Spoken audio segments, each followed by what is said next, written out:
Vence o prazo. Vence o prazo de vossa excelência. 16 horas. Não quer dizer que 16 e 30. Quinta-feira, 16h30. 16h30. Pode ser, vereadores? Pode devolver na quarta? Vereador Alan, quinta-feira, 16h30. Pode ser? Quinta-feira, sexta-feira. Quinta, né?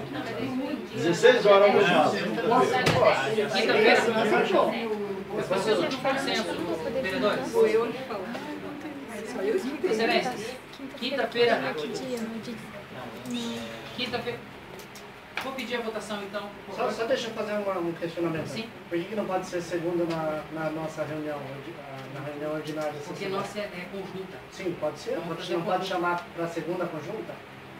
Para nós é mais prático, porque nós temos prazos depois. Nós temos que fazer divulgações. Vossa Excelência sabe muito bem disso. Sim. Tá?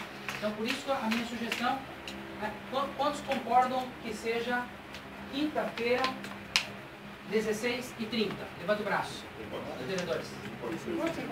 Quem define que é a reunião conjunta? Isso eu não entendo.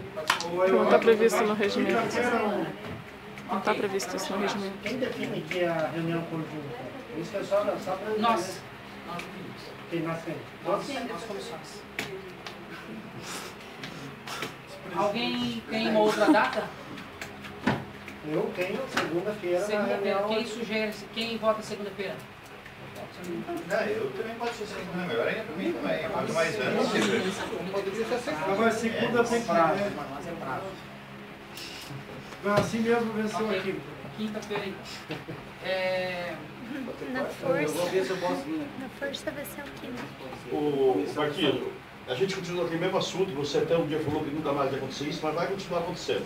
Nós não queremos embaçar. O que nós sempre questionamos aqui é porque chega de última hora ali e nós temos que decidir de última hora. Aí nós temos o prazo e tem que ser no dia que vocês estimulam. Esse é o problema. E vai continuar sempre assim, não vai mudar nunca. Mas não vai mudar porque